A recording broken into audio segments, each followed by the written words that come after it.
Okay, we'll call the meeting to order.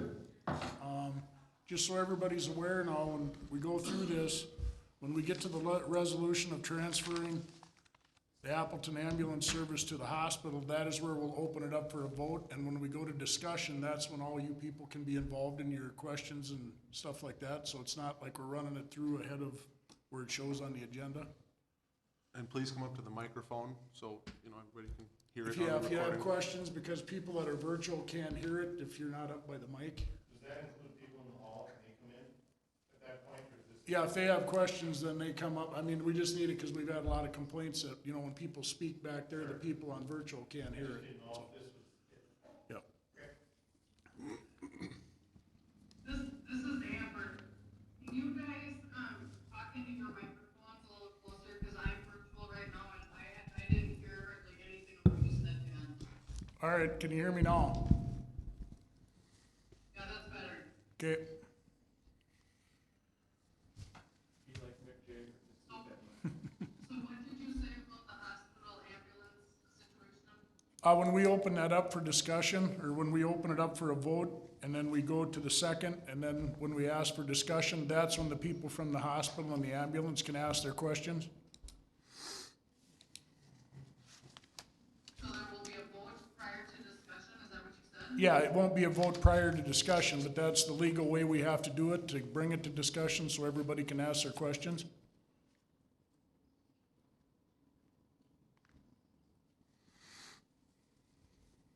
Amber, there'll be a motion and a second, and then we can open it up for discussion.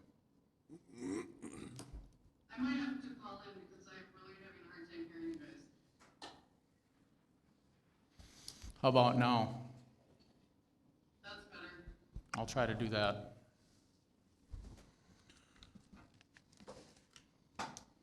All right, so we don't have to call the quorum now, right? Because we have everyone here, except Amber. Okay, do we have a motion to approve the minutes from, I'll motion to approve the minutes from June 17th, 2020, regular meeting of the city council. I second. motion has been made and seconded to approve the minutes from the June 17th, 2020 regular meeting. Do we have any discussion? The only thing is under the payment of invoices, that Andrew's last name is misspelled, that's all. Thanks, Amber. Yep. Any other discussion? Hearing none, all in favor? Aye. Aye, opposed? Motion carries. Remember to give it a little bit, because there's a little delay when she votes. Okay. Moving on to transfer of ambulance to the Appleton Area Health. Motion to adopt resolution 2020-23, transferring the administration of the Appleton ambulance service over to Appleton Area Health effective January 1st, 2020. I'll second. Motion has been made and seconded. Do we have any discussion?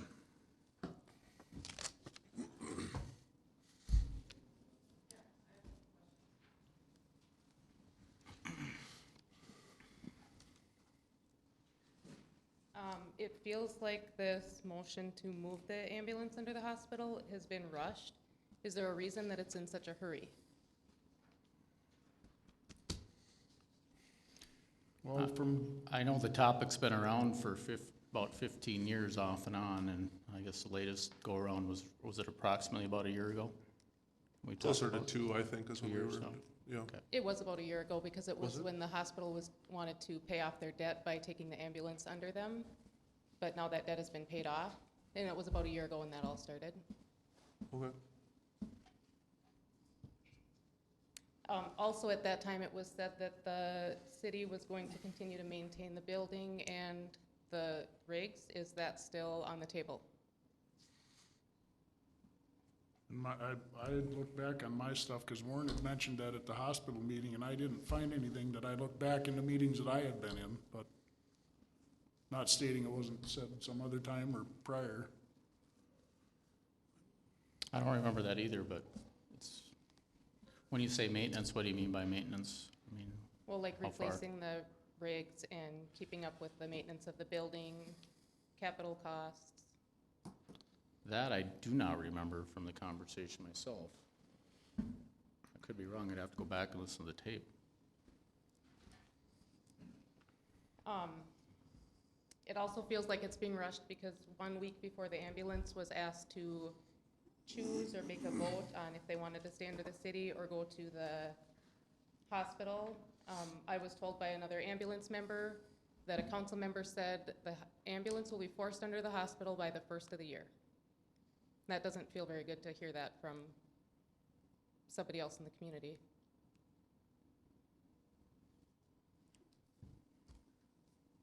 There's two lines of hearsay in that statement. I mean, if you want to say directly, these aren't any questions that we've been told prior to or have any knowledge of, so. Is the ambulance budget being targeted versus other things that are levied? Does the city levy money for the pool or the parks or the dog park? Any other areas in town that they levy money towards? I think we'll be looking at all aspects in the future. You what? I think we'll be looking at all aspects of our city in the future. So why is it starting with the ambulance? I'm just curious. The amount of money that we're doing for the ambulance right now, if we can move that under and take that off of what we need to bond for, it'll save us 22% of what our taxes are in this town. That's a very huge number. And all that is transferring some numbers around. I mean, is that correct? I mean, that's what I read in my sheets. All this stuff was put online. I mean, you guys were all, I mean, everything that we've researched on it was actually put on our website. And I mean, it goes right through all the percentages and what we'll save. Is that the letter that was put out yesterday, I'm not sure. I've July had 14th? it for a while. It also Yes. says in there that that will happen January 1st of 2020. So is this getting backdated then? I would assume that's a typo. Is that correct, Willie? If it, Yeah, that has to be a typo. I was just gonna comment, this is Council Member Molden, can I speak for a moment, or should I wait? No, go ahead. So, I was gonna make note of that too, on the motion, it listed January 1st of 2025. I guess I've been making phone calls and talking to some, people, and, you know, at this time, I know that this has been a discussion for the last, I don't know, year, 18 months. I couldn't hear what was said exactly, but I don't feel like a vote on this, subject matter. I just feel like there are too many unanswered questions. Not only, you know, to the ambulance members, but, you know, if it falls to the hospital, if there's questions there, and even myself. I mean, I am completely in favor of, you know, the ambulance site reduce the taxpayers' taxes, but I also feel like it is our obligation to those taxpayers, you know, to make sure that we're all informed and, informed of the plan and the action. I would like to see or ask the council to schedule a joint meeting with the council, the ambulance service, and the hospital. I know there were a concern because questions weren't presented, but, you know, even just in the last 2 days, there's been, it seems like a lot of heated conversations, and, I guess I don't like that, we've discussed this plan months ago, and I don't think that Appleton Greenville is opposed to the move. However, I do think that being in the middle of this pandemic does change things, and I don't want them to feel forced into something for a vote tonight that they can't handle, even if it is January 1st. I mean, as far as the ambulance members, this is a volunteer service, and, you know, they donate their time, their weekends, their nights, their holidays, you know, and I think for the most part, we can't speak for all of them, but this is not about money, making money as a volunteer. It's like, we're serving our community, you know, in time of emergency, and I don't want people to be upset and be leaving and have to resource to mutual aid and then have to 40 to 50 minutes, you know, for an ambulance. So I just feel like there's too much discussion regarding this right now, and I would request to have a special meeting. I don't wanna drag my feet either, we have talked about this, I just feel like we should have a joint meeting and make a decision in the next month or two.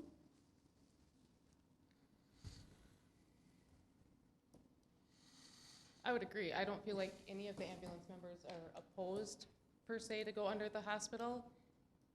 But to be asked to make a vote without having any questions, any discussions, and knowing full well that no discussion had happened with the hospital, didn't feel very well. Like, it feels a little bit hostile. There are several members that are ready to pretty much throw in the towel.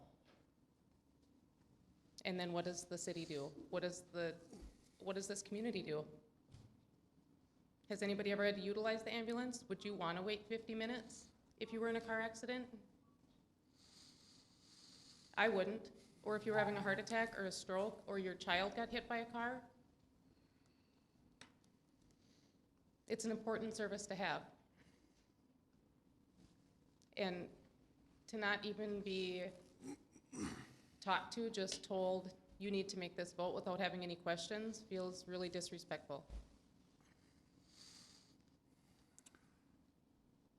Well, I guess I'm open to having the meeting, but just so you're aware, the questions you have, we need to have given to the city office, because the questions you have, we cannot answer as a council without our help of the city office. But as the ambulance, we're not asking questions for immediate answers.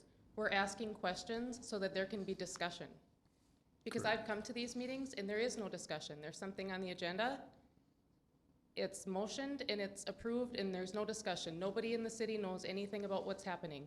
It's probably been discussed between you guys, but how does that notify the public of what's happening? I don't That's think, the As a reason we council didn't want to member, if I submit our don't have any questions. questions or issues, I don't have to discuss it if I'm okay with the motion. There's nothing being hidden by not discussing it, means I don't have any questions or issues. But there Well, I was mean, nothing being hidden by us not submitting our questions ahead of time. We had questions that we wanted to ask to the council as a whole about the entire service. Right. Well, and as a city council, my concern is, I mean, the reason we need to move forward with this is if we do it by January 1, it doesn't have to be a turnover that it's just instant, you have to take it over. But if we can just get part of it moved over there, that takes us into that, otherwise we lose that 22% for another year. So you want And to move part of the 22% is a ambulance? big number. It's like $100 and some thousand we're just throwing out the window just by doing some paper shuffling. I mean, that's my concern. If we keep pushing this down the road, it's costing thousands and thousands of dollars. and there's never been so much information available to, excuse me, available to our public. Everything that we have in front of us right now is available to the public before the meetings and after the meetings. Right, but what was presented to the ambulance before we were asked to vote if we wanted Well, to I'm just stay going under back this? to your original question, and that is, it seems like things are predetermined before they get here. There's never been more transparency than now. And I don't also, It's your like, opinion. when I was speaking with April, I was under the impression that I was speaking to your representative. That what? I was speaking to your representative on the ambulance. So if I'm speaking with April and that person represents the body, then how much more, I don't know how much more to do. Was she provided the information, all of this about the tax stuff? Because I was not aware of any of this tax stuff, that it was gonna be a 20% decrease. Was that all given to her prior to She didn't that ask June for that. 25th meeting? What's that? She didn't ask for that. What we discussed was letting us know what the preference would be. And then that was put to you guys. And also, I'm regretful that it feels like it's something that was pushed on, because it wasn't. It was a request to know what the ambulance wanted. That's it. And I don't have a problem with, I mean, if we want to hold off and have a joint meeting, that is fine with me, but everybody needs to understand, whether it be the hospital, police department, street department, when you're employed there, you're working for the citizens of Appleton, and if we can save them a bunch of money on their taxes, that is a big deal. Because I know I've lived here my whole life, and I've talked to friends that live everywhere, and I pay more taxes than anybody I know, and we have an infrastructure that's shot. I don't How are we dispute gonna that. raise more money and tax our people more? I mean, we can't. We gotta fix sewers, streets, everything, and that's gonna raise our taxes more yet. And we're already out of 800 and some cities in the state of Minnesota our size, we're number 14 taxed. And our town is shot. So that's the dilemma we're facing as a city council. And these issues haven't been looked at heavily in prior budget talks. It was just something that was, what did we do last year? Now let's move forward. This is the first time where each thing is being looked at line item by line item. And I agree, our taxes are unbelievable. And we aren't doing our job if we're trying not to help our taxpayers out there right now.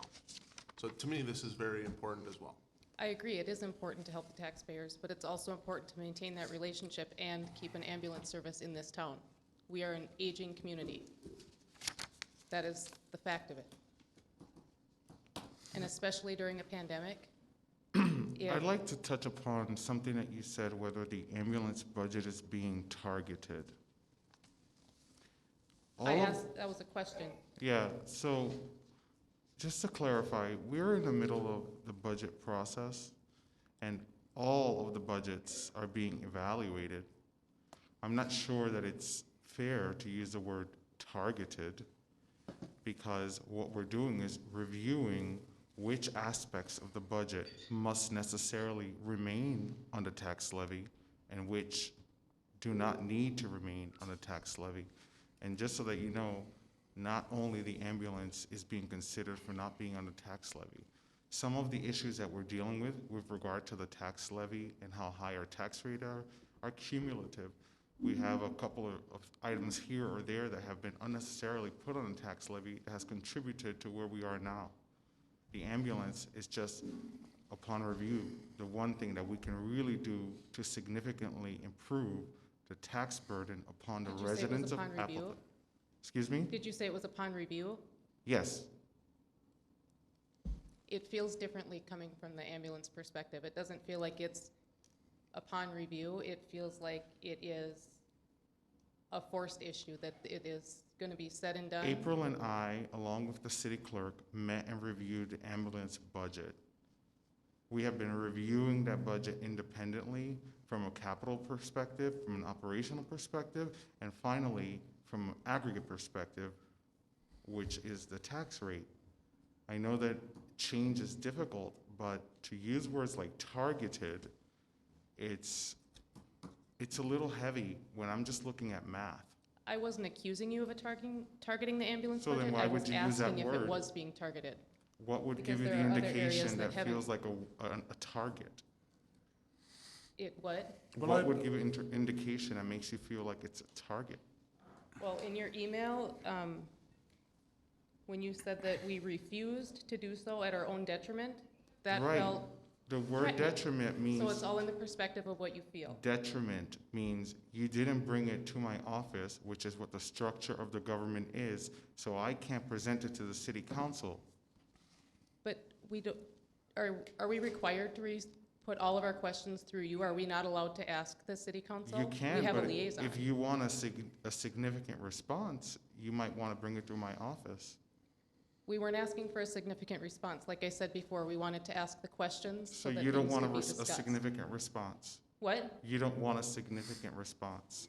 We weren't asking for responses to every single question. We don't expect anybody to have all of the answers. So what do you want? We want to be able to ask the questions. So that's where you wanna have this special meeting and we'll sit Correct. down and then iron each one out. Correct. So it seems like these questions are about the transition. The transition is something that would happen after you vote anyway, because there are a number of things that Lori and I and Jake and the board and all of us can do, but that doesn't need to stop the vote. These are things that would happen anyway. Because this vote, you don't attach to this vote, how you transfer it over, where you pay it from, rate paying, which by the way, it's a function of the county serving Kirkhoven, Benson, and Appleton already, so we wouldn't need to ask for that. That's already happening. There's no fight there. This is Counselor Holden.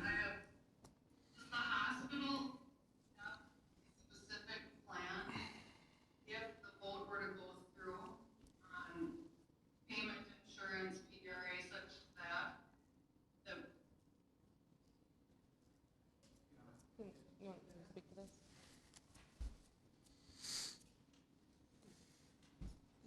Hello, Lori Andre, CEO at Appleton Area Health.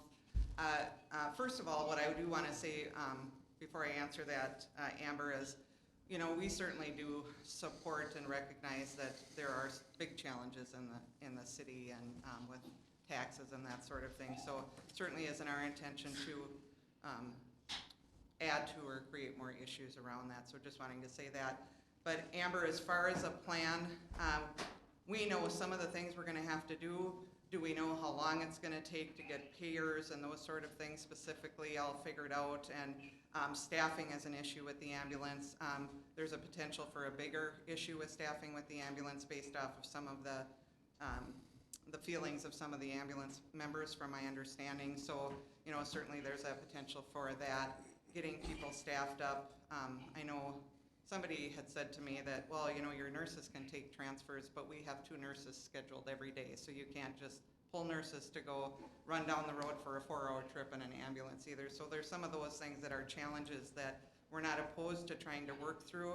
I know today I did send Willie an email, and Dan was on there in the hospital board to let Willie and the board know that what the follow-up was from our board meeting yesterday, and our wish or our request of the council would be, you know, first and foremost, we would like to just pause for a little bit and see. We know that this fall and this winter is when the potential for COVID to really blow up and become a real big issue for us out here in rural is probably the most likely to happen. So to be bringing, you know, if that does happen, and, you know, you have to plan, in our world, we have to plan for that worst case. We don't have a choice. But to be bringing the ambulance on board and preparing for that all during the middle of a potential real uptick. And, you know, for us, our care center is and our assisted living, there were places we're really fearful about because we know they're our most vulnerable population, as well as the elderly in our community as well. So for us to put all of our energy and our resources into making sure we're managing those things and taking care of that is certainly a high priority for us. And to be working and bringing on a whole new service unit all during that time with the potential of January 1 is it would be very difficult for us to do that well, is what I'm saying. I don't know if you guys got the email that I sent to Willie today? No. Yeah. And basically, so we were requesting to put a pause on it. First, I do think there's a lot of hurt feelings and a lot of work we could do to collaborate better together and all be on the same page. I mean, at the end of the day, every single person is concerned about the community and for different reasons, for tax reasons, but also for the health of people. And I know you guys care about people's health as well. So our first thought was a pause, but then if you do choose to make this vote and move forward with this, we would really, really encourage you to go with that October 1, 2021 date to start, where we take it over. It'll give us time to get over this potential crucial time with COVID. I mean, we're seeing what's happening nationally. One of the CDC had said that this fall and winter could be the biggest public health crisis this country has ever faced. And I think we can't deny or ignore that, and timing is everything. I mean, you try to rush something through, like I said in my email, if we strain our resources so that they can't do a good job, we're going to fail or not do a very good job, and then the patients and the people in the community pay for that. So we feel very strongly about that. The majority of the board feels strongly about that. I just would really encourage you to think about that at a minimum, to look at that. And then the other thing is, you know, we have had difficulty financially, you know, in the past, and we certainly have come a long way. We have gotten funding from the government, but we also know that there's a very good potential that the government may ask for that money if we come through this in a better way than we thought we would. So that money is not guaranteed for us. We are living on our own days cash on hand and watching that, and making sure we protect that. So, I just think that we have to consider those things. It is going to be what we've looked at, and I don't know if Jake wants to speak to that, but we've looked at, and he did a really thorough analysis, and it looks like a $30,000 a year loss for us, no matter what. Yes, the county does provide some dollars, but it looked like the city in the past has also had to add dollars to that for the ambulance rigs and et cetera, things like that. So, the other thing is, we would ask the city to be willing to levy $40,000 per year for 3 years. We could look at that and analyze that. If we really just somehow, we really make it sustainable and really do a good job with it, and it goes very well, we could revisit that, and certainly it isn't our goal to, just want to be given things. But we also are running a business, and for me as a CEO on our hospital board as well, to intentionally just say, yeah, we're gonna, lose $30,000 a year and that's okay, that isn't exactly a good thing either. So we're asking for compromise. I think that for us to do this very well, it would definitely be an October 2021 date would be the best thing that could happen for the whole. I know I talked to you, Willie, and maybe I misunderstood you on Monday, but I thought that when you and I discussed that, you had thought that October 2021 date wouldn't factor into some of these things that Dan was talking around about taxes. I feel what you are mentioning, and I'd like to do that. The issue is that the certification of a tax levy is a temporal effect. So once something is on a tax levy, it impacts the tax levy. So if we're trying to save on the tax levy for 2021, waiting until October 2021 still impacts the taxpayers. And I understand that, and I'm definitely sympathetic Do to you? that. Because the thing is that I'm new here. I'm still learning all of you guys. And I know I've had some ups and downs with some of you. But something that I've learned from you that I really appreciate is how sensitive everybody is to what people are really going through here in the city. Poverty in the city of Appleton, Minnesota is ridiculously high. But there are people who have to decide between buying bread and paying their utilities. We have to balance it somewhere. And everything that she has said is something that I share. Me and Lori are not in disagreement here. We're in disagreement about when to do it. It's not that we don't see each other, we do. It's just about when. My perspective is that we can work together for how we do it, but it should be off of the tax levy. I agree, we should have them bring it to city council for capital items, for support. What the county gives over is not enough. We cannot fool ourselves. They're gonna need the help because we need the help. So if they bring it to city council, this is the body that does it, not me, Lori. So we are in agreement about that. It's just that the temporal effect of a certification of a tax levy slows things down in terms of the savings we're trying to bring to your taxpayers, which includes me now here too. Yeah, and I understand that, but also to do this successfully with the ambulance coming under the hospital, I would rather do it right when it happens and have it be for now until 100 years from now. And Well, do it right that way than try to run something down really quickly and fast, and we don't have the resources. We're in the middle of a severe pandemic, and our resources are as strained as possible, and we can't do it well. I mean, I think sometimes taking a little time to do things right is worth it rather than rushing into things. That's my opinion, and I feel very strongly Is it possible, I mean, can we get like some people off the city council and the ambulance and the hospital, but I mean, there's gotta be a way that we could take this off of the tax, the way we're doing it, but I mean, say it takes 18 months or 2 years to totally transition over to the hospital. I mean, have it run like it is, correct? And we just get it off of our tax levy, and there's just a portion of it would have to run through you for us to save that money, but just gradually transition it over. Well, so what you're really saying, what you're saying is an apple and the tax levy is an orange. The tax levy is a legal certification of a temporal effect. The people vote through you guys for this tax levy. If after that period, you want to give it someone else to do it, it still has impacted, because that snapshot of time has happened. But I mean, my thing is, if we can just do the paperwork to get it transferred to you, however we have to do it, if we could save $150,000 on our end, on the taxpayer's end, and just take 18 months or 2 years to just gradually transfer it over. I mean, we don't wanna throw a big burden on it. I mean, that's never the intention, but there's gotta be a way, working with everybody, that you could gradually do it, but we could save that money January 1. I mean, we'd save that money for that whole year then, is what I'm saying. What about this? Because Jake's presentation identified the same loss that I identified for you from cycle to cycle to cycle. What if the city council were to consider, we're transferring it over, they don't want to start with a net loss? Could we just transfer $30,000 to start it off, so they don't start off with a loss? This is Counselor Molden. I still feel like there should be some sort of joint session just to clear the air on all the questions and uncertainties that people have been expressing in the last 48 to 72 hours.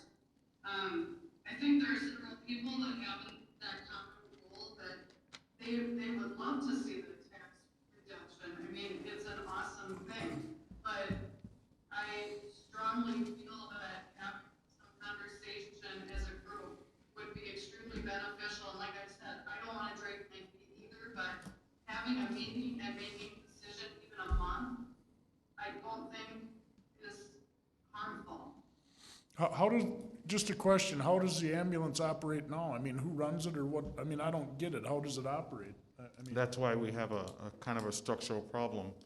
The ambulance is, they have a relief association with their own bylaws, and then there's also the department. So, okay. Well, I mean, I was just curious. I have no idea how it operates now. So, I mean, that's kind of everybody in the dark. someone's on the phone. Yeah, My name is Nicholas Rose, I'm an ambulance member, and I want to point out something that happened this morning as a result of all of the cases. There was an individual who was serving very, very well as the ambulance administrator, being let go to from the city council, the ambulance, that has stepped down because we do not have any leadership at this time.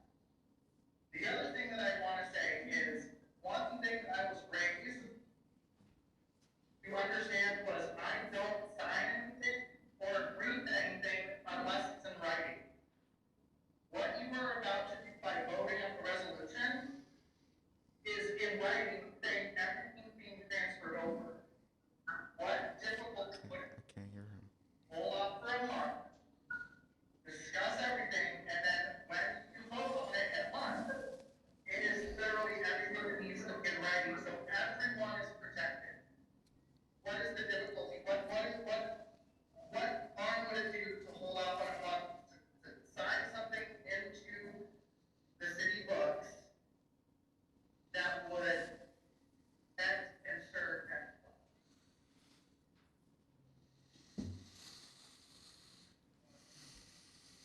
yeah, I guess I don't have, if that's what everybody wants to do is have a meeting down the road, but we are going to move forward with this. It's not something we're gonna table and then kick it down the road. We're gonna have the meeting and discuss and get everything ironed out and we'll get it done with. I mean, something needs to be done. We need to save the money, so. But you're gonna save the money if you vote on it in a month, because the tax levy. Yes, doesn't correct. until December of 2025. Yes, I'm fine with, if the council votes to move it, that's fine with me. That's, if everybody's good with that. I'd rather vote tonight. I feel like we can do the vote tonight. We can work out these details over the next months. So you're willing to vote on something that says in writing one thing, but then try and change it later on? That seems counterintuitive. That's not what it says. That's not what I said. So what would you be voting on tonight? We're voting on saving the citizens 22% tax rate. So, but what are you having in waiting a month to do that? Well, if we're gonna work out the, players, and then voted on it in August of 2020. That does not affect the tax levy for 2021. We have to approve our tax levy when, Willie? September. September. Can I just, It's coming very fast. Why rush it tonight and then try and change something retroactively? That doesn't sound prudent on the city council's part. This is just the first step tonight. This is the first step in future So- The meetings. voting in September though, for the budget is preliminary in September, the final is in December. Right, but it still has to be submitted on September. Again, that's 2 months down the road. Why are we trying to force something and risk losing ambulance numbers tonight and unable to provide coverage for the ambulance services in Appleton from tonight on by voting on something that doesn't need to be voted on tonight?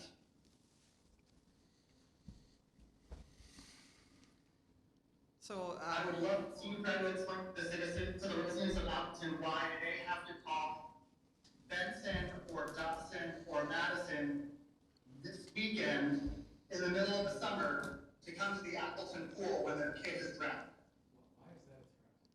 That's about the third time that the council's been threatened, I have to agree, and I don't think that has any place here. That's the second or third person that said, if we vote on this tonight, then several people will be quitting and we could lose our ambulance service tonight. That's definitely a threat, so I'd appreciate that to stop. Lori, you had a question? yeah, so Dan, when you had mentioned that, you know, potentially bringing it over and then gradually doing it over time, I think and I know Jake did a nice job of pointing that out in his presentation, that, you know, there's the insurance payers and there's all of the billing and the HR, you know, the recruitment and the onboarding of people and all of those different areas, the training up of our nursing staff to try to get them trained to be able to take the transfers so that we can try to get that into a more positive number or even a break even. We know that, you know, that's probably the goal we would shoot for, is that break even. But again, for me, I think, you know, we're all care about the community and we all want the community to be safe and taken care of, and we also want, you know, people to be able to afford the things that they need. But I really believe that if we want to do this right, that timeline during this pandemic is not good. It's going to be very difficult to make that go well and smooth. And I know, Andrew, when you just spoke about people, you know, threatening to quit or whatever, but for us, that would be for us with the idea of taking that on, that would be a real fear, because I think the ambulance already runs on, you know, they've got, I think, somebody might correct me if, 9 active, so, you know, 2 or 3 less people puts that ambulance service into a crisis. So that's that for us, Right. if we're in charge of it and taking it over, and that's the scenario we're adopting, or it's coming towards us from a HR standpoint of recruitment and that sort of thing, is serious and very scary. And then the point there would be is if something like that scenario happened, then what happens if we can't recruit people and get people on? Then what's that step? You know, those are the things that certainly would keep me up at night worrying about if that were the scenario that happened. So I understand what you're saying, but it's also something that certainly is a real possibility that I think if we really worked hard I think there's a lot of hurt feelings on the ambulance folks, and I think that they're looking for some respect and for a conversation and for us to What sit makes you down. say that they're not being respected? Pardon? They're looking for respect?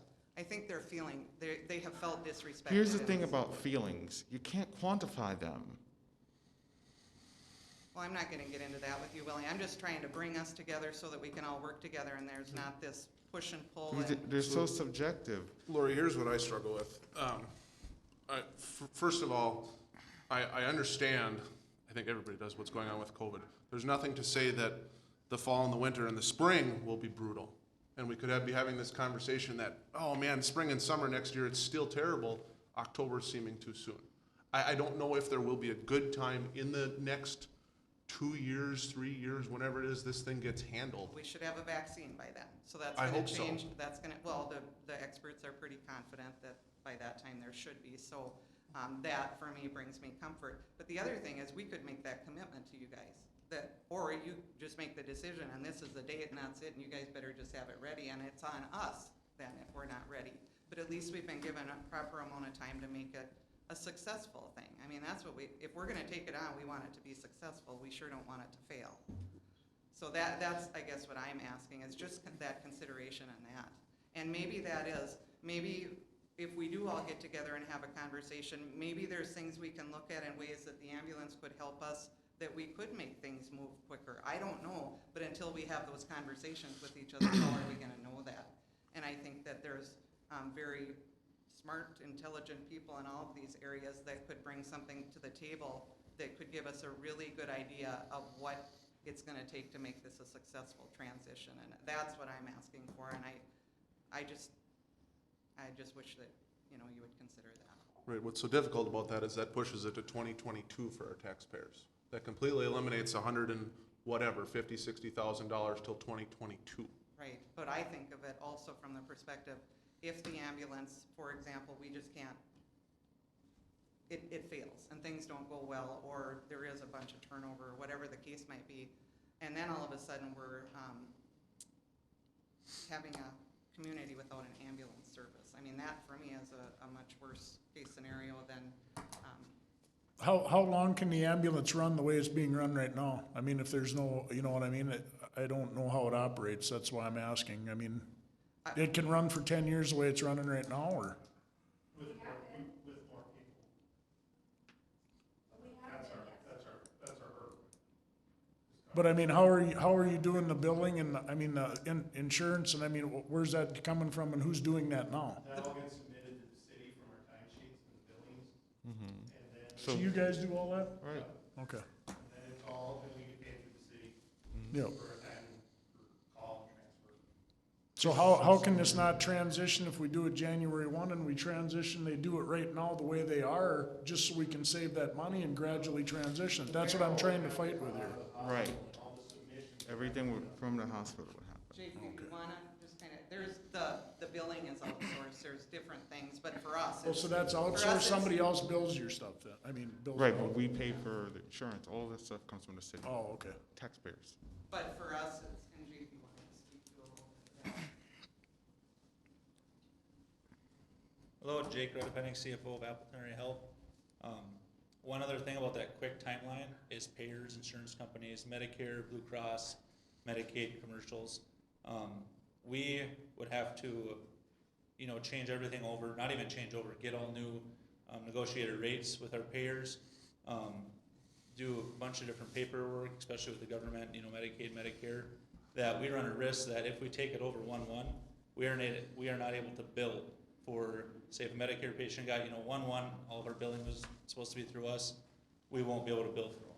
We won't be able to get paid for that $1,000 ambulance bill, we're out that, we have to write it off. So that's a big risk, especially over the course of a month, if it takes into February, March, there's a lot of chances to fail for revenue-wise. Do you think that's a realistic expectation? That is possible, yes. It is possible, but I mean, I don't know, I've never done it. I've talked to payers, they say, take your time, make sure you have everything together. But yeah, that is a risk. Not saying it's a probable risk, not, because like I said, we could do it and it might be, December 31st, Medicare says you're good. They might say February 1st, you're good, you're effective, you're good to go. But if we have any runs in between then we have to bill Medicare, there could be an issue.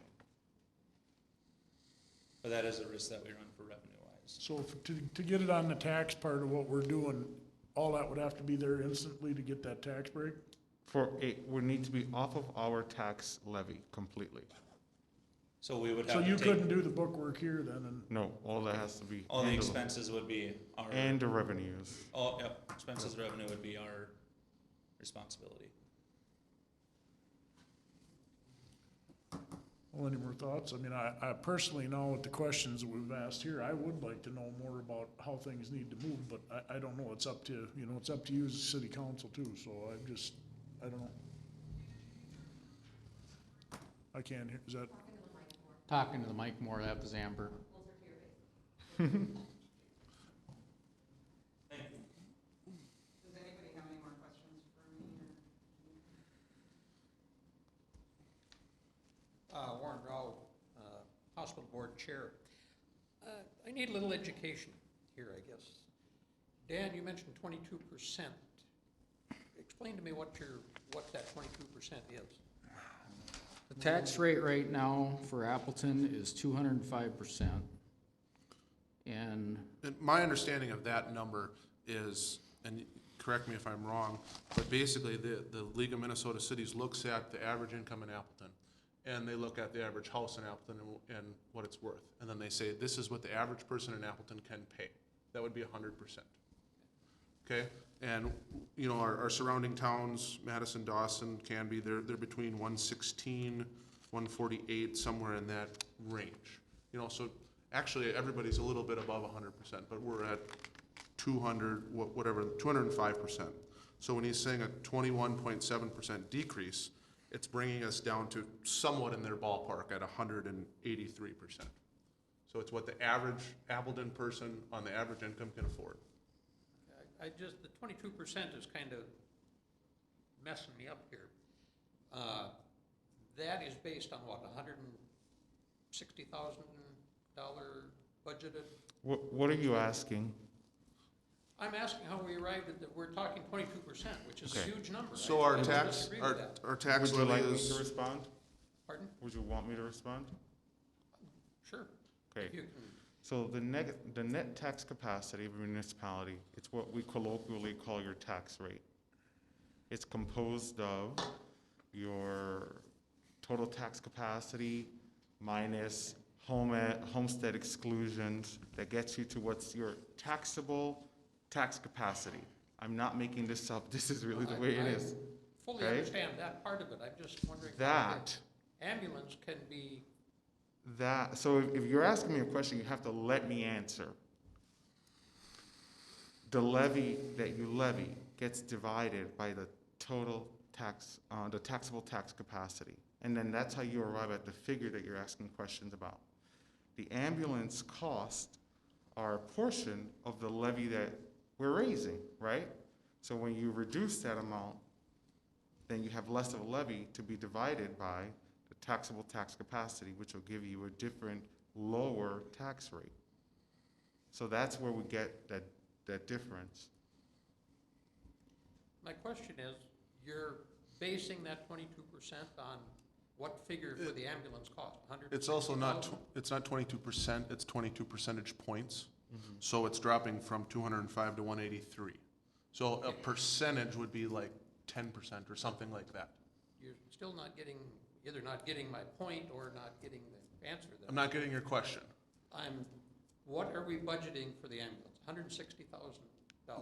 Last year was $158,900. Okay, so 159,000 for easy figure.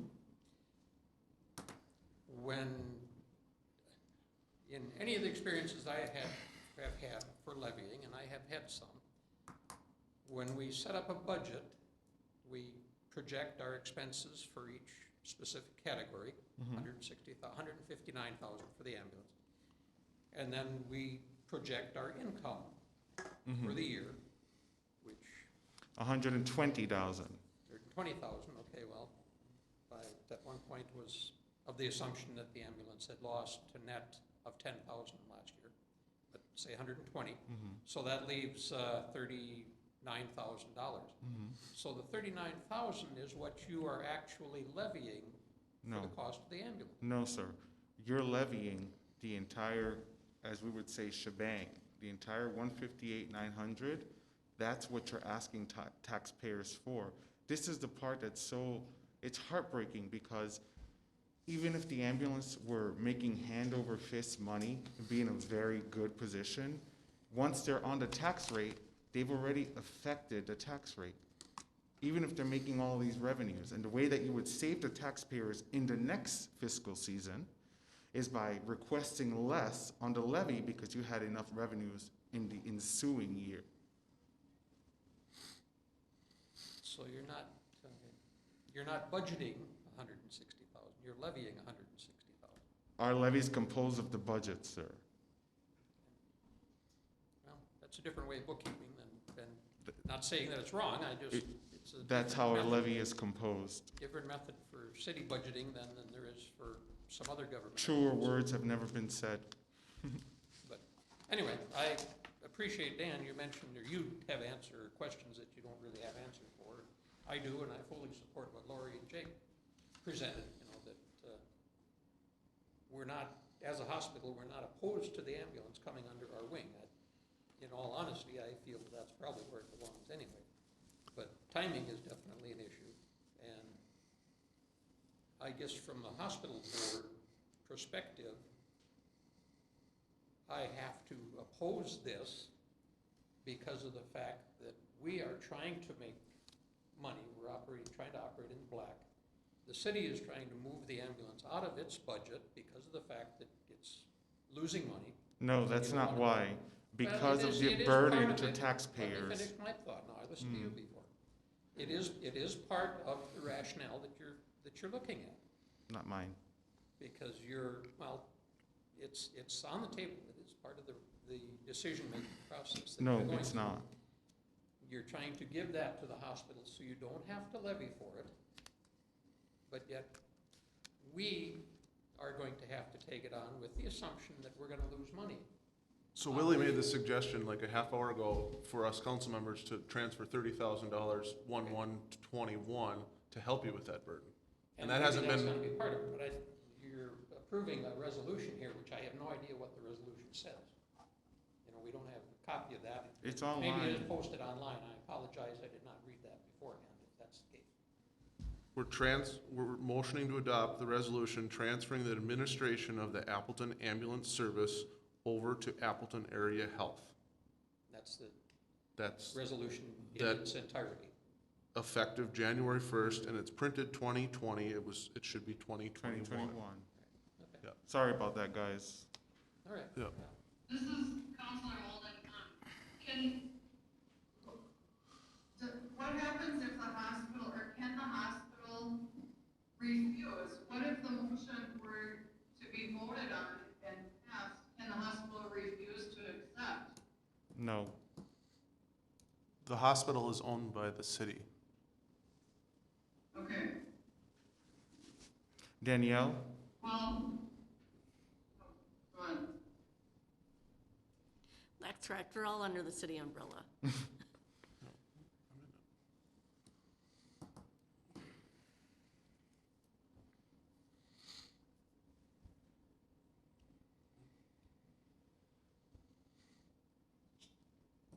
Any other discussion or thoughts? Lori,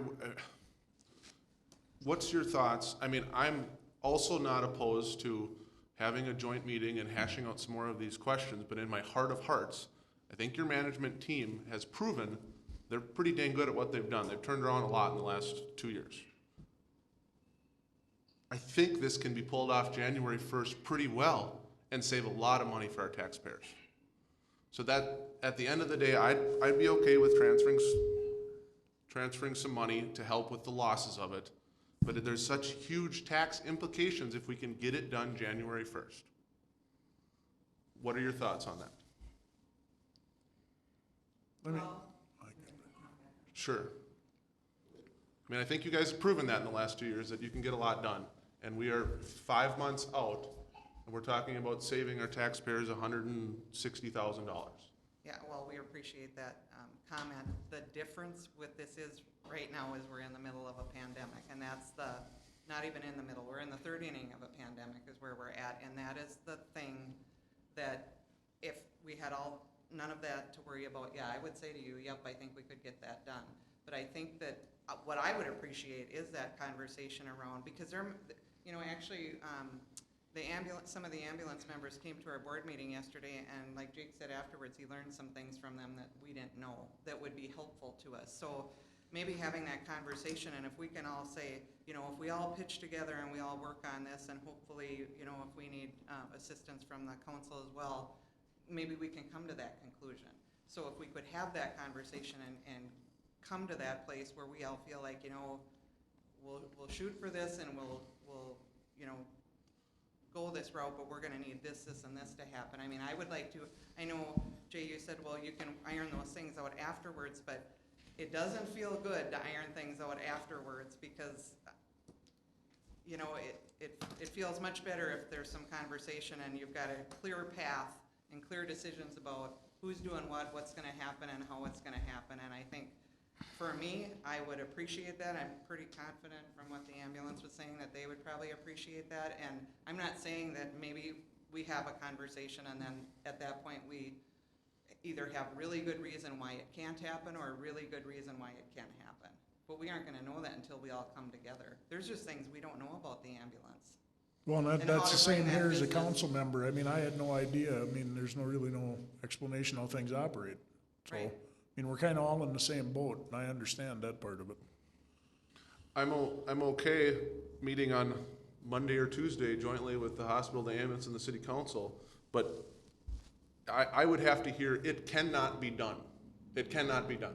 Jake physically can't get the billing figured out by January 1st for me to say no to January 1st. Is there a legality thing? Why couldn't the city officer, why can't we help them with the billing till it gets, I mean, if it is an issue with the pandemic, I mean, with all the stuff they're giving people for the pandemic, why wouldn't they let us help them do some book work to get the transition? It's the payers, the insurance Oh. payers, you know, they just don't, you can't bill until they say, we give you the okay to bill. That's okay. just how it works. This is Counselor Molden. I guess, I would just like to say again too, I agree with Andrew. I think it would be in the best interest of the members, the staff, the citizens, to have a joint meeting, just to have some discussion and figure things out prior to making some decisions. And again, that way it would be concrete and, you know, in writing, as Mr. Moss said when he was, on virtually. But I want to meet next week and have that conversation, and then I'd want to vote on this, because I don't want to kick the can, is my opinion. I don't want to wait till the third Wednesday in August to vote on this, because we can figure out a lot in a week. And I guess we should all be comfortable with knowing that not everybody is going to like the decision one way or the other. Right, I do think though that, you know, hearing people is important, and I think it goes a long way with people, and, I know you don't really care about the feeling thing, but feelings do matter for people, and I think that if our ambulance feels like they're being heard, that's gonna go a long way with, a good collaboration. It's not that I don't care about feelings, it's that decisions cannot be based solely on feelings. Sorry, I misspoke, I understood that, yeah, so. You know, when I was speaking with the ambulance administrator, it was my understanding that I was speaking to the person who represents this body. Now it feels like maybe that's different.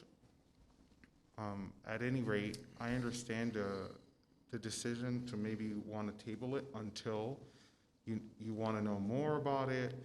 But in terms of getting something in writing, what is it that you're looking to have in writing? Because this ordinance, it's not ordinance, this resolution, today or tomorrow, it's still going to be true. Yeah, that's a valid point. The how Right. is what we can work out. This has nothing to do with that I don't think anybody process. doubts that there's a lot of questions to be answered. And I think the city, the hospital, and the ambulance can work together to solve those. But I think it also requires some, you know, again, you know, saying we're gonna vote on this, and then, so what if we come back and say, or we have a conversation and say, you know, because we are taking on a business that it loses money, I mean, nobody can deny that, this business has not made money for a very long time. So we're taking that on, but yet you're voting on this, and we say, well, you know, we're gonna need 40,000 to break it even, or 30,000, whatever the number is, there's no assurance for us. So I think that for the council, that would be a good faith effort to have a meeting where we discuss this and we have some assurances about things. And the ambulance, I'm sure, has things that they would like, not saying they don't want to come under the hospital, but some assurance that would make them feel comfortable with this, where it's not feeling, you know, like they're not sure what's gonna happen. I mean, Like people like to know the why and the. So you'd feel comfortable with it if we did something like that starting January 1st? I mean, if we went with Willie's suggestion and transferred $30,000 to offset 2021 losses? What I would feel comfortable with, that certainly would be something, yes. That's one of the things we asked for, was that October 2021 and some funds so that we're not taking on a loss immediately, and hopefully we can turn that around, of course. But I think, I don't know if maybe I'm not stating it clearly enough, but I think that, and this is my opinion, and I guess the council has to decide what's important there, but I think that there's some good opportunity to really build some relationships here and have some good faith between the council and Willie and the ambulance and the hospital, and it's an opportunity that I think would be worthwhile to take, to just talk to each other and put aside some of these bad feelings, and let's just get to work and figure out how to make this happen. Right. And hear people's thoughts and opinions on it, and then we get it done and we move forward. I mean, I think that's an opportunity, and I guess you guys have to decide if you think that's an opportunity or not. So my thought process is this is the first step to get that ball rolling. And then those conversations happen and the questions are figured out and all these things. And I don't know if Jake tells you the billing can't be done January 1st, correct me if I'm wrong, but then we can say the transfer has to happen June 1st, 2021, when they can get their billing figured out. You can amend the resolution, yes, of course you can. Right. There's a So- lawyer right there. So for me, this gets that ball rolling. This I think- gets Yeah. all the questions, all the conversations going and figured out, and here's the goal, January 1st. Can you do it? And I think that, again, going back to that point of people wanting to be heard and just sometimes having a conversation and being able to express some of the concerns or the worries or whatever that is goes a long way. And that's, like I say, that's my opinion about that. But Right, but- certainly there's the concern that the resolution goes forward and we come and say that, and it's like, well, you know, it's not gonna happen, you're gonna have to figure it out. And that is a concern, that could potentially be the conversation down the road. And I don't mean to sound distrustful, but I mean, you worry, I think that is a worry. Right, and if that's the fact, that's the fact. I mean, I think everybody understands that. But then even having a conversation about this after the fact is kind of moot. Then it's basically you're moving forward, whether you can make it happen well or not, you're just gonna have to get it done. I mean, that's the concern. No, because we can amend this resolution and change the date if it can't be done. And we could And then even, the question is, how likely would that be to? we could happen? even amend the language for adopting this resolution right now to include the $30,000 if you wanted to. Right now, if you wanted to do that, you could do that as well, in the motion. I'm And I would comfortable be in with that. favor of that as well. The three Well, and people, if we need, I mean, there's gotta To be a get the way ball we can rolling. adopt it and say if we need to keep moving it, if it's not feasible and the pandemic takes off, we can move it a year down the road or not. I mean, I don't, I'm not Yes, legally involved. you're asking if the motion can say adoption of the resolution provided that X doesn't happen or Y doesn't happen. Yes, that can happen. and the biggest hurdle for January 1st is figuring out billing, correct? Oh, it's billing, Financials. No, it's billing, Insurance. it's staffing, it's, education, training, I mean, But those things will be an issue, even if the ambulance, am I speaking too much into the mic now? Even if the ambulance were making millions of dollars, you're gonna have operational inconveniences in this kind of absorption. oh, absolutely, but that's where COVID and the pandemic is the big issue, is that basically we're running straight towards the potential surge. We're all in- running together, is what I really need you to understand. The city is in the middle of the pandemic with you, and the taxpayers are in the pandemic with you. I understand that, Willie, but if, for example, our hospital or our care center or assisted living or our community gets hit hard with our elderly population that is so vulnerable, that has got to be our priority. I mean, we have to take care of these patients. Right, at that point, we'd have to amend this and change it. Right. We'd have to, because if we have a large spike and it's all hands on deck for COVID, then this isn't feasible. But we're what-ifing on that right now. So then if that what-if happened, we would have to change this. Right, but we don't want to what if at the expense of people's lives. You don't know me. I'm new here, but you know these people. So if you have mistrust of me, fine. But you know these people. Trust I know, them. I mean, I know how important it is.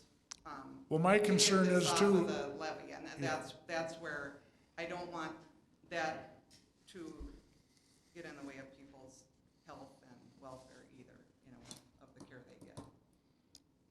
Well, my concern is hearing the concerns with the ambulance and what a detriment it is. I mean, if it's that bad, is it gonna be able to stay afloat if we never move it over? I mean, this is getting to be a concern now from hearing the concerns of everybody here. I mean, maybe the ambulance will fold up if we don't move it. I mean, I would. I mean, it's an honest question, listening to what's being said here. Today, volunteerism is over. Exactly. So that's my concern, besides the COVID and what's going on at the hospital, we need to figure out how to keep the ambulance going. Lori, just going back to the conversation, was it 18 months ago? Is that when it was up the last time? I know at that time you guys stated that you thought you could turn it around and make some money with it. I mean, what's changed since then? Yeah, well, first of all, part of that process was that we wanted to work off some of the dollars that we owed to the cities from the money that we borrowed back in 2017.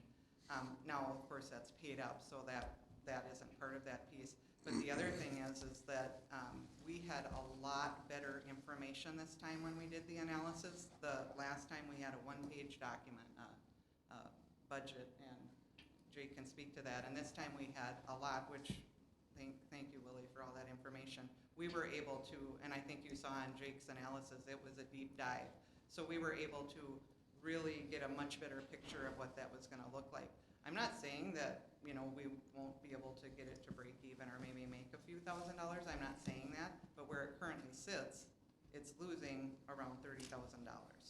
So, as a business person, most business people, you know, aren't eager to take on a business they know they're gonna lose money, you know, kind of like the Benson Clinic, you know, it was a loser from the beginning, and you just don't normally want to take that on. However, when I say that, this service to the community, you can't even put a price tag on it. I mean, it's very important, and these people that volunteer and give their time, their weekends, you know, just about everything they have for it is commendable, and it's very important. And we know that the ambulance service is a service, and that's what it is. It's not a money maker. You're not trying to make money or can't really make a lot of money on it. It's a service that's important to the community. So I don't want to diminish that or make it seem like it's all about money, but you certainly want to try to somehow, you know, balance that as well with that. But I guess that's the best answer I have for that, is we had a lot better information this time around. Well, I mean, that's where you know, it's tough for me not to want to vote for it, just for the simple reason, if we can save the city $150,000 and we have to give the ambulance $75,000, we're still making $75,000 on the transfer. That's right. I mean, that's the way I look at it. Even if you need 100, we still save 50. That's right. I mean, that's the mathematics I have to do, you know, is for the community. And just one thing that hasn't come up yet either, we got some major infrastructure projects just around the corner here, and this could make a difference on how much we need to bond for, and I don't think that's been brought up either, but that's another.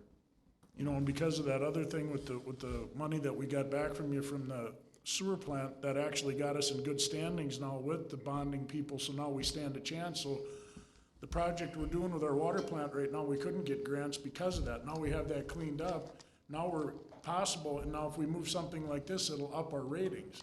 So, I mean, everything is into getting infrastructure going. I mean, it's not that we're trying to push something off that's losing money, it's trying to gather money from a different angle. Right. I mean, for the taxpayers, so. I understand that. I mean, you have to understand our point, we're not gonna let the hospital go, or the ambulance cost you $100. I mean, it's something to try to transfer money and gain some back for our taxpayers. so. You see, if we pull out $150,000 from our general ledger, it would not impact our tax rate because it wouldn't be certified in that tax levy. But putting in $1 in the tax levy impacts the tax rate. Yeah, I completely understand the I know, community needs. I know we wanted to get this voted through. I would be comfortable with having a meeting next week and then voting it through, or, I mean, I don't know. It's not to make everybody mad, but things have to move here to try to recapture some money, so. I don't know what the ambulance feels, but I mean, we would be, like you said, do something next week and have this conversation and not keep dragging it out. It is not our intention to wanna drag this out either, because honestly, we all got a lot of work to do and spending time But- on preparing for things and that sort of thing is. I don't have a lot of questions on my end. I'd like, if we do this, I want the ambulance to have what they need or their expectations are. So it is a one meeting and it's like an hour or whatever it is, so it's not like, well, we gotta have another meeting next week. I'd like to have it, if it is something, it's done. What I'm struggling with is why it's A or B, why we can't have that meeting next week too.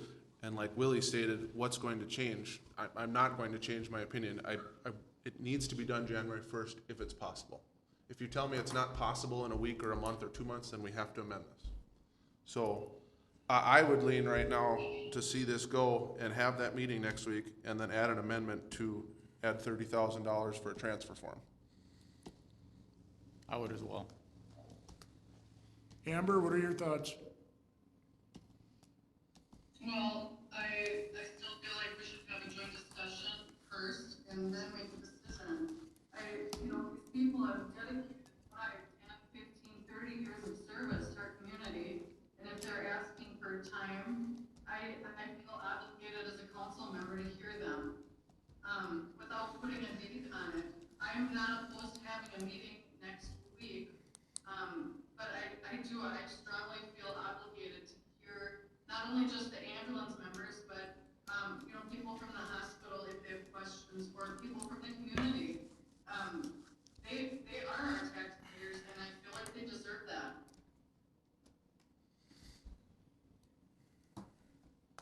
So where do we go from here? What? Well, do we call it to a vote? You're comfortable waiting till next week? I'm comfortable waiting. We might as well bury all the hatchets and be done with it, and then we can start with a clean slate. That's what I wanna do. Everybody can air out their stuff, and then when we vote at the next meeting, it's done. Where you're having a joint meeting, you're able to vote there. How do we do that now? Does then the hospital board post would all it. be there, and then do we do the same thing where they both open? Mm-hmm. Okay. The ambulance board, they gotta open then too, or how does that work? They're not a board, or they're just, No, okay. this is the hospital and the city council. I'm fine with that. I will go with that meeting, but we better, I would appreciate it if it was ironed out at that meeting, everybody's concerns, and move on from there. Maybe submit some questions so that we can ask. Yeah, and I mean, if you would, I mean, just for, like me, I had no idea how the ambulance even functioned. So if we have questions, I mean, if you can direct it to the city office that does the billing and whatever, we can actually get the answers so we have them at the meeting. Well, and some of those questions may be directed towards the hospital, like, I can't remember who said, but the city's not gonna have all of the answers, maybe the hospital will, but I do agree that if there are questions that people have, we should put a deadline to submit them to one, sole person, and they can distribute those questions to the appropriate person to try to at least attempt to get some answers. So some of the questions that we were able to kind of piece together was that there are some concerns about whether there's going to be additional training or any sort of additional licensing. The city cannot tell the hospital about how it's going to be administered. That's not our job. The hospital, if they have a different procedure and different onboarding that they want to train their new staff, that's their management prerogative. We cannot control that. Now that the ambulance already has its license and ability to operate, that's also true. So I don't really foresee too much more state certification and licensing to happen, but the hospital may want different procedures and just things of that nature. And the HR office may make different requirements. For example, the city doesn't have a lot of the paperwork for the ambulance members. The HR office may definitely want all of that from scratch. And, you know, it seems like it's not a big deal, but it can take some time to provide those kinds of things.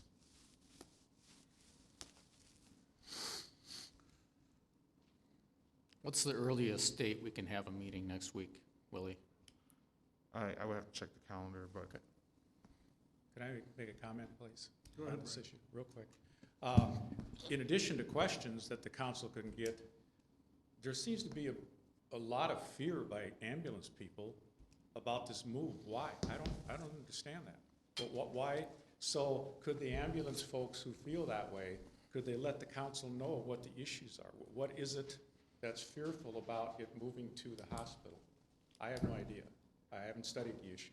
But I think you ought to let them know that. Maybe you have talked to some individually, but I think We in addition haven't. to your questions, let them know what your fears are about this move. We have been trying to ask them questions and get answers about these types of things. So what do we have to do, call a vote, and then, I mean, I'm good with having a meeting next week, I am, You guys But- have to vote. This is where my hat goes up. Well, we need a date. I want a date on this because it's gonna happen next week and I want the date. Before the motion's made. Danielle, What's the soonest we can 3 do days it? is I a wanna know. special meeting, so Thursday, Friday, Monday we can meet? Is that correct? What about you guys out there? Where's the meeting gonna be at? Here? Okay, so are we still gonna have to do the spacing? Yes. Yep, 15 people is all that can be in the room. Is there nowhere else to hold it so more people are able to attend? Because obviously there's people here that would, Right. We have restrictions. but I'm saying, is there not a bigger building that we can go to so we can have more people? Not one that's accessible to all of our community members. Well, and then it's the issue with the taping it and, you know, We gotta have the tape and going. you gotta have people be able to do the virtual thing, internet going. so it makes it, And they could all like show up like on internet too, you know. Would our education room be bigger, or is it about the same? You're subject to capacity limitations as well. It's probably, yeah, it's. Do you very really similar. want us all in there in a pandemic in your building? I mean, let's be honest, I don't think you do.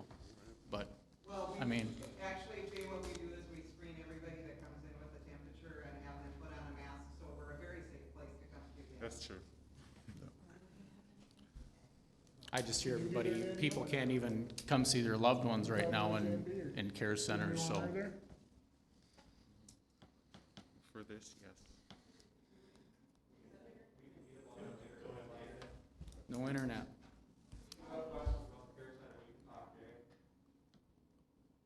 I can't hear what some people are saying. What- I was just telling Jay if he has questions about our processes or procedures, we can certainly, I'm not concerned if you guys aren't concerned. well then, good, then we don't have to talk about it. So, are you guys gonna vote to move it or just vote now? And what day are we gonna move it to then? We could do it as soon as Monday?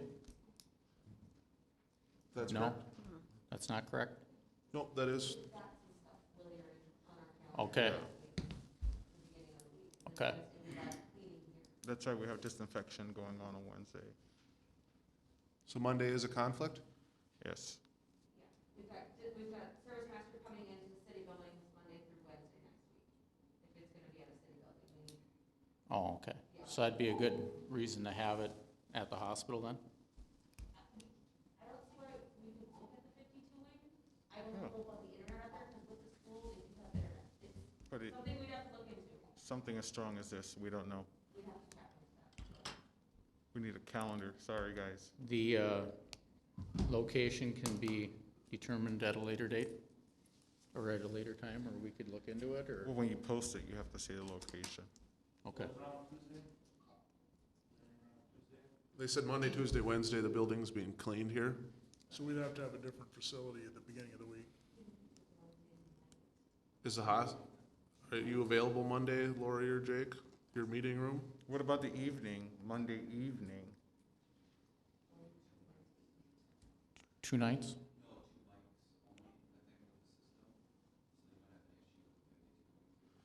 Oh, only 2 mics at the 52-wing? We have constraints.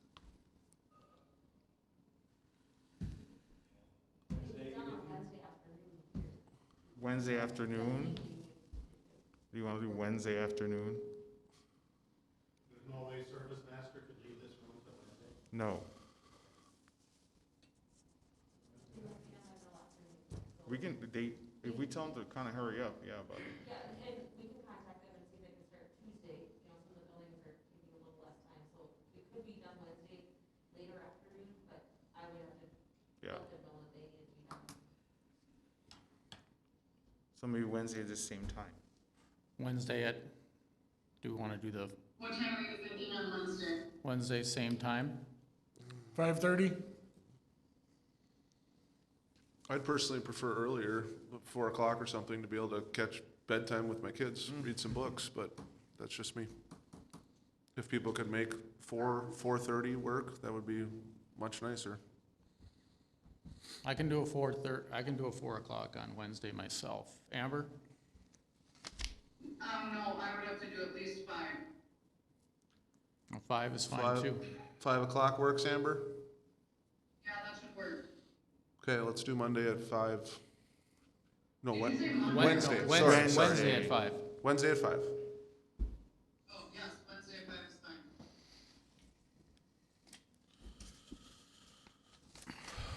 fine. So we need to vote on the motion on the table, and then we need to hit that one that we just did. You know, we gotta vote on that too. There's a motion on the table. Motion to table it. Yeah, do we have a motion to table it, or? I make a motion to table, excuse me, the transferring of the administration of the Appleton Ambulance Service over to the Appleton Area Health effective, or to Wednesday. The date would be the 22nd, Wednesday the 22nd at 5 o'clock. I'll second. Motion's been made and seconded to table the transfer of Appleton area, or the Appleton ambulance to the Appleton Area Health till Wednesday, the 22nd at 5 o'clock. Do we have any other discussion? Hearing none, all in favor? Aye. Opposed? Motion carries. All right. So I'll read this for Tori. Ms. Hammerwood has resigned, and she said the following: "It is with deep regret I am announcing my resignation as a city council member for the city of Appleton. I have been honored to represent the city of Appleton in this capacity, so please know that this is not an easy choice for me. I have had an unexpected health issues, which require me to prioritize my work, school, family, and extra commitments, and therefore I must submit my resignation. I would like to thank the city and community for this opportunity and do not take my resignation lightly." I'll motion to adopt resolution 2020-24 declaring a vacancy on the city council. A second. I'll second. Motion's been made and seconded for Tori's resignation. Any discussion? Yep, I'd like to thank her for what she's done, and she did a good job while she was here and fun to work with, so. We love you, Tori. Good luck, Tori. Any other Thank you, discussion? Tori. So the next steps are, the law here says that the city council has to appoint somebody until a special election for the vacancy. Excuse me, Willie, Yes? we didn't vote on that. No, it's in the middle of the discussion. He's telling us what we need to do. Oh, okay, Can you hear me now? I can hear you now. Okay. So you have the responsibility now to appoint somebody until the special election, which will be in November. And the city council would vote on this person that you select. If there's a tie, then the mayor selects the person, chooses a tiebreaker. A notice has been, Emma, we published it in the paper already, right? Okay. Any other discussion? Hearing none, all in favor? Aye. Opposed? Motion carries.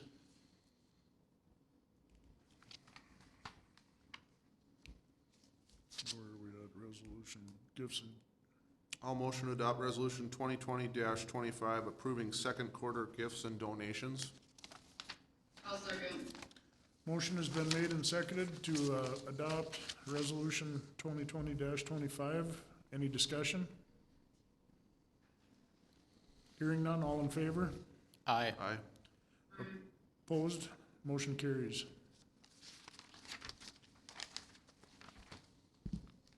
Bob. Bob, as he fell asleep on us, I suppose? Mr. Schliemann, are you with us still? I am here, can you hear me? Oh, faithful. Hey, how are you? All right, thank you, council, staff. Just wanted to give everybody an update on the water treatment plant and new water supply well. Hopefully everybody got my council meeting outline that I provided to state staff, last week. Just wanted to come and give a status report. Basically, we've got the design for the new water treatment facility and new water supply well complete. Plan and specifications have been submitted to the Minnesota Department of Health and approved. And at this time, if the city wishes to do so, we can move ahead with, advertising for construction bids for those improvements. I do have an estimated project schedule in the outline. If you wish to move forward tonight, with advertising for bids, we would go ahead and advertise for bids, and we would like to hold what's called a pre-bid meeting, which gives contractors a chance to come attend a meeting where we talk about the project. We give them a chance to actually take a look at the existing site, the existing facility, answer any questions they may have. We would like to hold that meeting on July 29th, is what we've got scheduled right now. And then we would like to receive bids at 2 p.m. on Thursday, August 13th.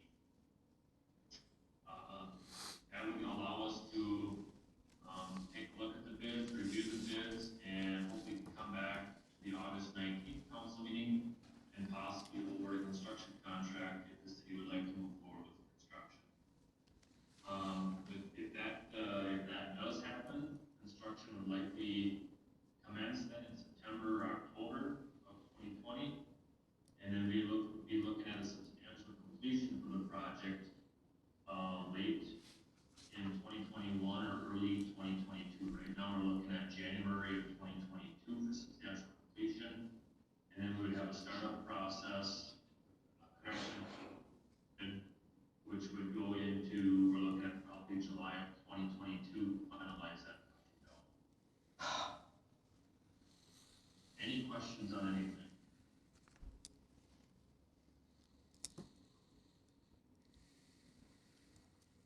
I guess I don't. Thank you, Bob. No, yeah, thanks, Yeah, Bob. We thanks, gotta keep Bob. it moving forward. I have a question. If Oh, the city does there is a question. include as part of your outline a resolution approving plan specifications and ordering advertising for bids. Hopefully everybody's got a copy of that, and Bob, we have a question from the audience. Brian, do you want to get up to the mic? Yeah, a quick question. Would you mind going to the mic, You Brian? can't Sorry hear you about unless that. you're at the mic. Brian Wadlevich from Appleton, just curious, how deep are the existing wells for the city? Anybody know that, Bob or anyone? 30. I didn't expect can it. you repeat? Yeah, how deep are the existing well or wells for the city now? Oh, if I recall, I believe they're in excess of 200 feet. Okay, and of course, there's no way you know how deep the new one's gonna be till you start digging, I suppose. The new one we anticipate, we're actually going to install a new water supply well approximately 60 feet from the city's existing water supply well that's located in the school property right now. Based on information from a hydrogeologist that we had involved in the design of that new well, we anticipate the new water supply well to be approximately the same depth as the existing, which I believe again was around 280 feet. 280 or 208? I believe it was around 280. I don't have any information in front of me right now. Good enough. No, I didn't expect you to. Thanks, I was just curious.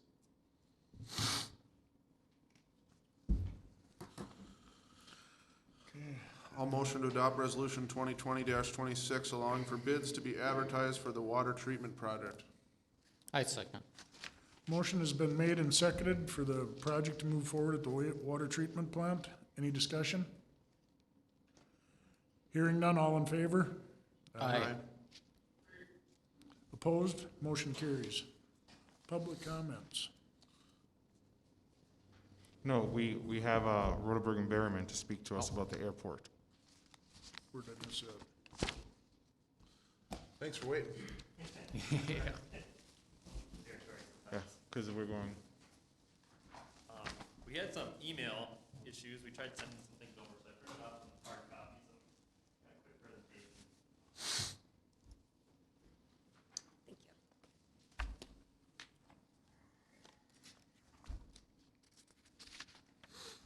thanks. Thank you.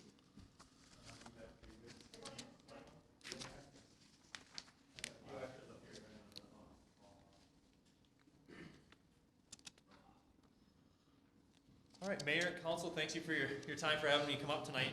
We got some news last week, I think it was middle of last week, and Willie and I touched base.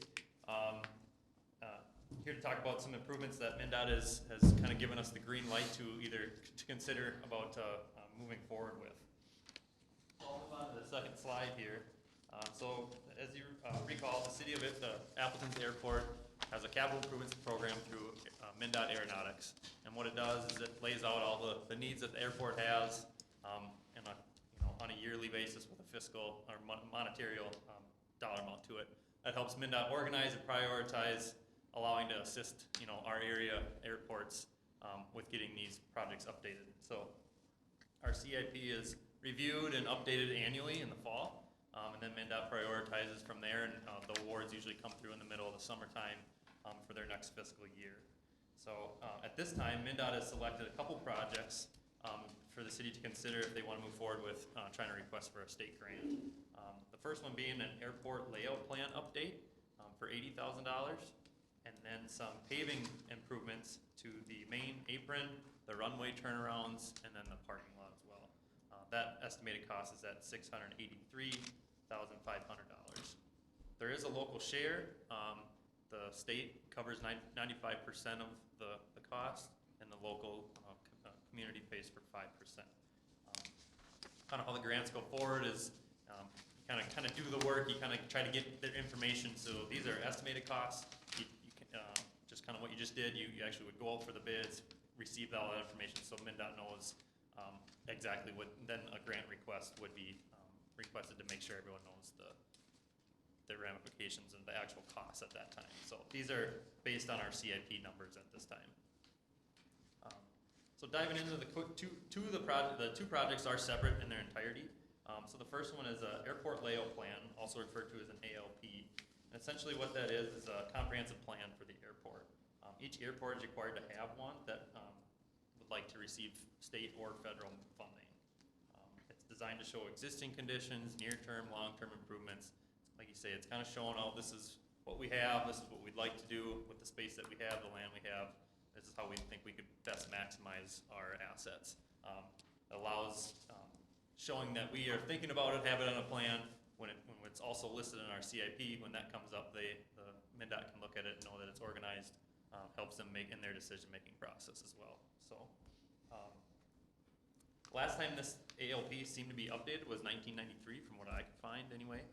Generally, these are looked at or recommended to be looked at about every 10 years, at least updated or reviewed, and then sometimes sooner. If we know there's going to be a major development, we might jump to this update it, so that way we can request some funding from the state if we were to move forward. So it's kind of a background on what the ALP is.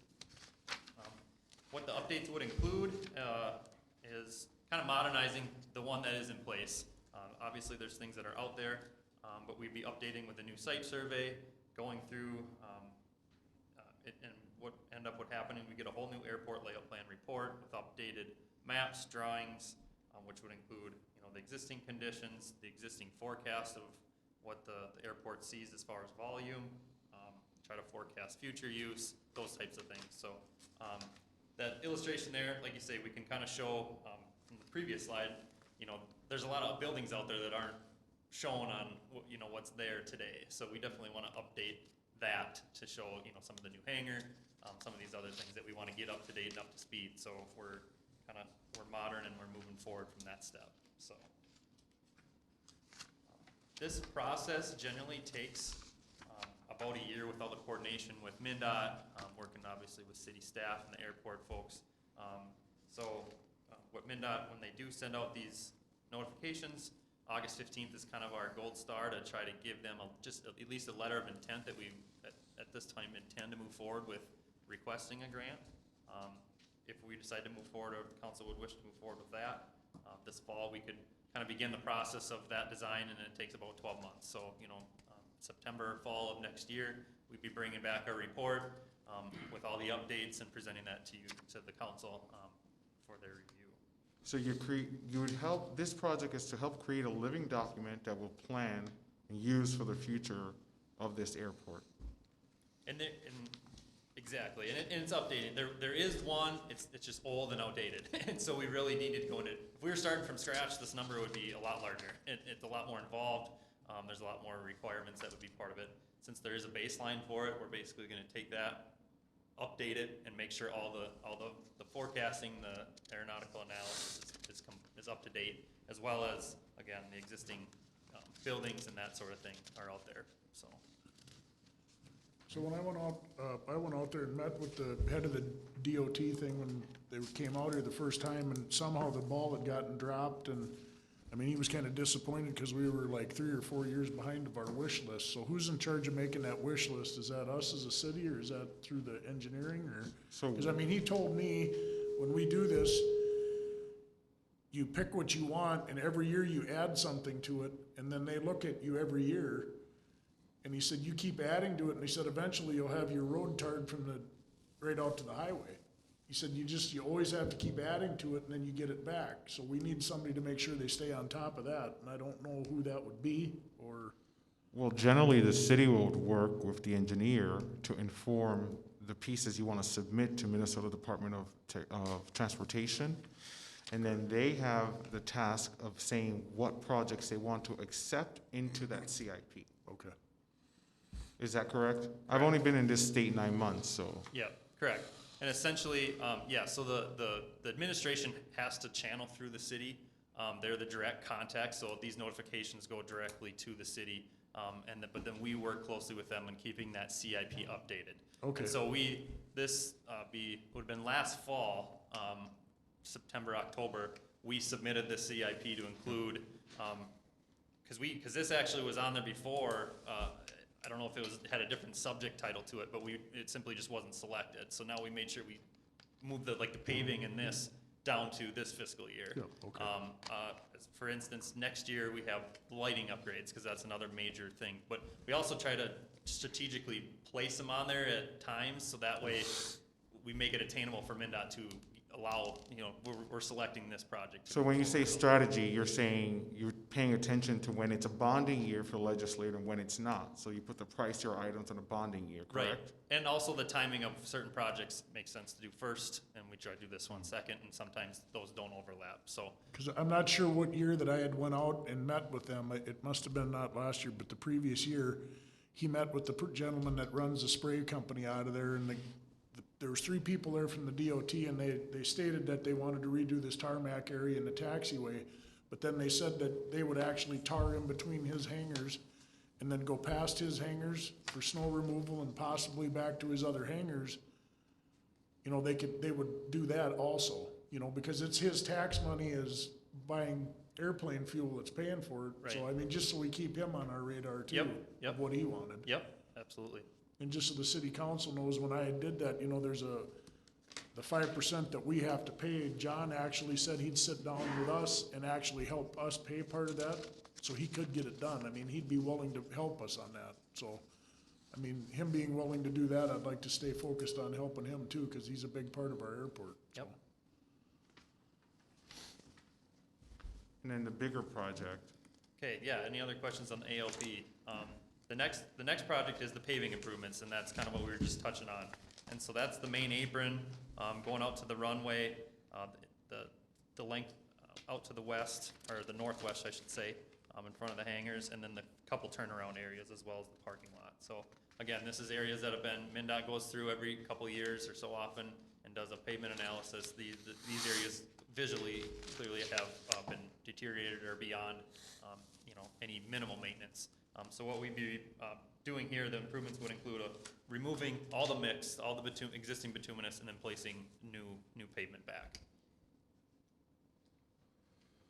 And this timeline would, for these improvements, if the council wishes to notify, we could start this fall with the design and getting the bids and those types of things. Just giving the bidding environment and construction, I would strongly recommend that we try to get the bids out so we get our responses back this either late fall or early winter, but then be a 2021 early summer paving for the actual construction. The end of the year, generally for paving contractors, gets to be bottled up with this current season, weather and other things. By September, October, they're trying to wrap up things that they've already had. So I think as long as we get it out there, for bid out, at least then they can have it on their schedule. So then right away next spring, we'd be getting the paving done. Just as a little bit of information, we've touched upon this before with the city council. The Minnesota Department of Transportation is already in their fiscal year 2021.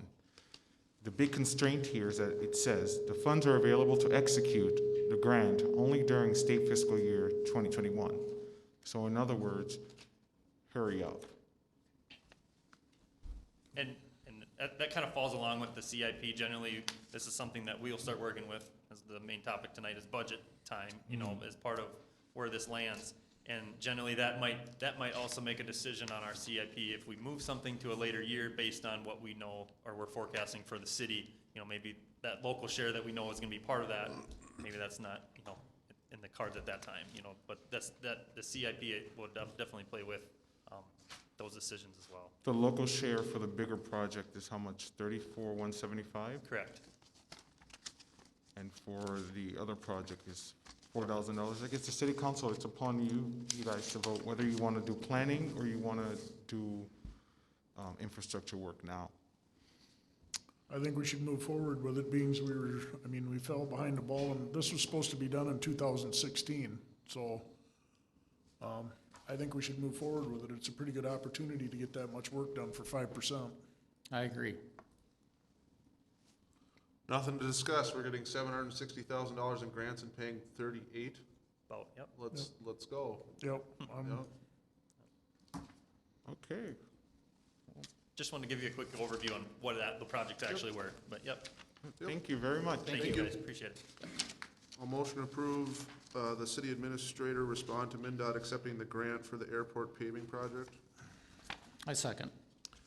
Motion has been made and seconded for the airport paving project. Any discussion?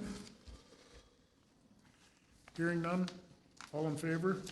Aye. Opposed? Motion carries.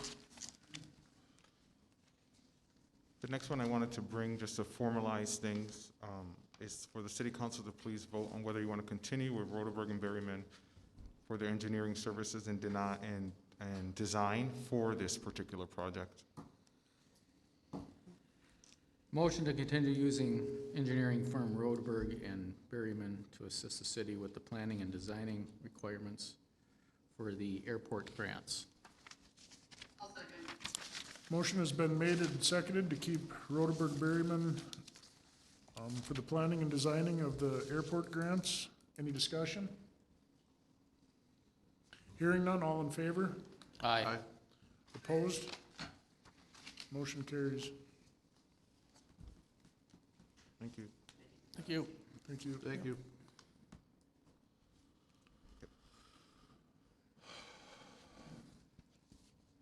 You guys still awake? Come on, the party's just starting. Brian, I think you're up. Thanks for waiting. Why am I missing this? I don't get it. No problem, my apology, I didn't know it was gonna be this darn busy tonight. I would have set it a month down. I'm here, I don't even have the agenda, I don't know what it says, but it's the Appleton Police Department, and it's really with the policies, procedures for the police department. I certainly don't have any complaint about the Appleton Police Department or the Swift County Sheriff's Office. As far as I know, everybody's doing well, and I've heard nothing but good things. But, I mean, you'd have to really be hiding under a deep rock to not understand there's a hell of a lot of controversy in this society over some pretty unnecessary deaths at the hands of some police. And that's, of course, what made me start thinking about this. And then I'm a trial lawyer who has sued a lot of people over 40 years and a lot of organizations. And one of the first things you do when you're going to sue an organization or individuals or a city is you look at the rules that they're supposed to follow and the procedures that they have done. And sometimes they don't even have procedures. That's even better. That's even better negligence. All right. So you all have procedures, okay? So I took a look at them. And why I'm here, you know, the old aphorism, stitch in time saves 9. Ounce of prevention, better than a pound of cure. We sure as heck don't want our police embroiled in controversy or our city, if possible. And so I'm just coming from the perspective of a trial lawyer and local citizen who has seen lawsuits, who has done lawsuits. And that isn't even the main focus. All too often, I've heard discussions and people will often go to, oh God, we better do this because we'll get sued if we don't. No, the big focus is we don't want people unnecessarily dying. We don't want our cops under lawsuit and that kind of strain and stress, okay? So that's why I'm here. So Willie kindly sent me the Appleton Police Department procedure manual. John Holtz cooperated quickly, couldn't make it to the meeting, short notice, I don't blame him. But he sent me the Swift County policies. I went and dug out the Minneapolis police policies. Lo and behold, there's a brand new change on it. No chokeholds. Chokeholds are expressly banned now. They were not prior to that ugly incident we all know about, okay? So that's one item. So what I'm gonna propose, what I'm gonna ask you to do, and you don't have to do it tonight, and the police department maybe wants to weigh in on this too, and who knows, maybe I'm wrong about these procedures, but as far as when I tried to fly spec them over the last couple of days, here's what I discovered that I think we could improve on for the police department. One, expressly ban chokeholds, okay? Now, the police will explain to you that just having an arm around the neck doesn't necessarily mean chokehold. I mean, there's a very different procedures. Respiratory restraint, chokehold, choke people can kill people, okay? Whereas the carotid maneuver, which the policy does recognize, is different. It puts them to sleep by pressing in the carotid, okay? But, and for instance, Sheriff Holtz mentioned to me in his email that they don't train chokeholds and they don't do chokeholds. But what I want to tell John is that his policy does not expressly prohibit chokeholds, okay? So I think that'd be good to have that expressly in John's policy, and I'd like to see it in Appleton's policy too, okay? Because Appleton's policy doesn't have it. That's one item. Number two, there's nothing in the policy about a duty to intercede. Okay, one of the things when we all watched the George Floyd nightmare on those videotapes is, I mean, maybe you're different than me, but part of me was going, Jesus, somebody talk to this guy. Hey, I mean, one officer reportedly said, shouldn't we turn him on side? I mean, there is an express duty to intercede in the Swift County Sheriff's Department policy. There is one in the Minneapolis Police Department policy. I didn't see one in ours, okay? Now, my guess is you all are trained to intercede, that you're told in training to do that when illegal things are happening. But I think it'd be good to have it right in our policy, okay? So you, the city, don't get accused of, hey, what the hell are you doing later on? Number three, on fleeing, many of us have seen that ugly scene that happened in Florida at a drive-in Burger King or something, where the suspect, who was probably drunk, fought and then ran away and was shot, you know, while he's running away. You know, what are the guidelines for shooting someone when they're fleeing, okay? Now, there isn't an express thing about that. They don't try to make detailed rules, probably for a reason, because every darn situation is different, okay? Is the guy running got a gun in his hand? Is the guy running maybe got a gun or look like. I mean, a cop has to make split decisions, so you can't second guess with hindsight. But Swift County Department policy, for instance, says when a person is fleeing and you're going to use deadly force, you try to give a warning. Now, can you always do that under every circumstance? No. But I think it would be worth it for us to have that also in our policy, the Appleton Police Department policy. The last, number 4 thing that I'd like to see is something that is I mean, really doesn't have to be in the written policy, but it's not a bad idea to have it in there. And that's this. You remember, we have all seen this video of the George Floyd horror show. But just today in the Minneapolis Trib, it came out, the story, they released the body camera. Maybe some of you caught the news on that. But it shows, I think it's Blum is the one officer's name, his body camera. And he was the first one to come up to George Floyd in his car. And according to his body camera, he just came up to him and told him to get out and start hollering and swearing at him, and then eventually pulled a gun on him, hollering and swearing to get out. And George Floyd, from the body camera, is just going, what, don't, and puts his arm up like this. Well, then he opens the door, he puts his gun back, and drags him out. One of the things that's stated in, and I don't know if this is part of our policy, Willie, it was an attachment that talked about anti-racial bias, okay? So it doesn't say training. Yeah, it doesn't say Appleton Police Department on the top, but in there, interestingly said, whenever feasible, I think is the language, you know, tell the person you're accosting why you're there. You know, somebody's accusing you of doing a $20 counterfeit bill. I need to talk to you, sir, right now. Please get out. No, that wasn't said. Get the fuck out of the car. Now, get out, get out, get out of the car. Okay, how would you feel? Any of us, if somebody screaming all of a sudden comes up to our van? Pretty damn scared. And like, listen, we're American citizens. We have the right to know when one of our public servants accosts us and starts ordering us around. If they have probable cause for a crime, or good suspicion, yes, they can start ordering us around. But, I mean, we have the right to be told why in the hell we're being accosted by an officer of the state. So it's a number 4 item that I think would not be bad to have in our procedures. When feasible, any suspect or citizen should be told why they are being accosted, why they're being questioned. So those are the 4 items. Like I said, I'm just bringing this on police force and everything. I didn't expect you to do a resolution adopting tonight. You're going to want to hear from them.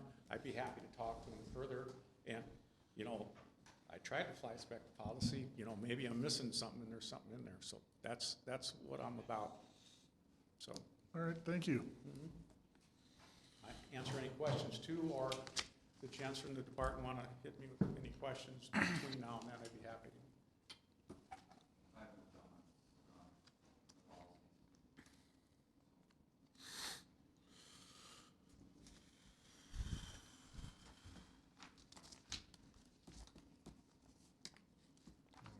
Any other public have any comments before we move on? So we're on to new business. Can we take like a 1-minute break? I don't care. We're going along, huh? It's only. All right, so where were we now? Gambling permit? Yep. These boys are Are really you back, Amber? ahead. Now we gotta get Amber back. Okay.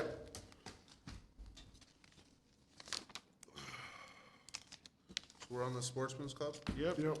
Motion to approve without delay the Appleton Sportsman's Club to host the raffle of November 20th, 2020 pursuant to the application guidelines of the Minnesota Gambling Control Board as presented by Minnesota Statute 349.166. Motion has been made for the Sportsman's Club. Do we have a second? I'll second. Motion has been made and seconded. Any discussion? Hearing none, all in favor? Aye. Aye. Aye. Opposed? Motion carries. Okay, perm by rule update. I am gonna be in the next 2 weeks amping up the demolition. I'm gonna put together some scopes for these buildings to be knocked down. I have to go down with a hammer and start doing it myself. In your packet, you will see the demolition perm by rule document. We are good until the end of this year, and we're gonna get an extension until July 2021. So that we will be able to do these projects. Also attached is documents from the county regarding how much money we have available. There's about 32,500. Of course, we could only use that in the manner that they prescribe, which is 7,500 for bigger buildings, the commercial ones, and 2,500 for residential buildings.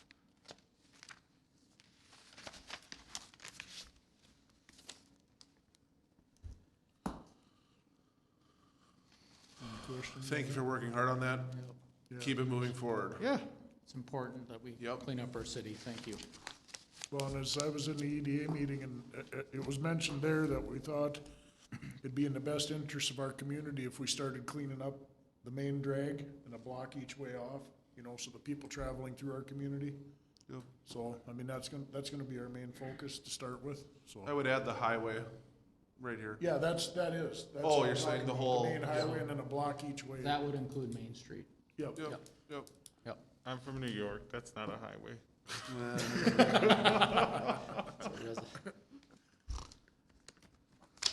Alright. Invoices. Oh, I'll do that at the end. Those are the wrong figures. Okay. Deputy register appointment. Emma, you want to talk about deputy register? You're so good at it.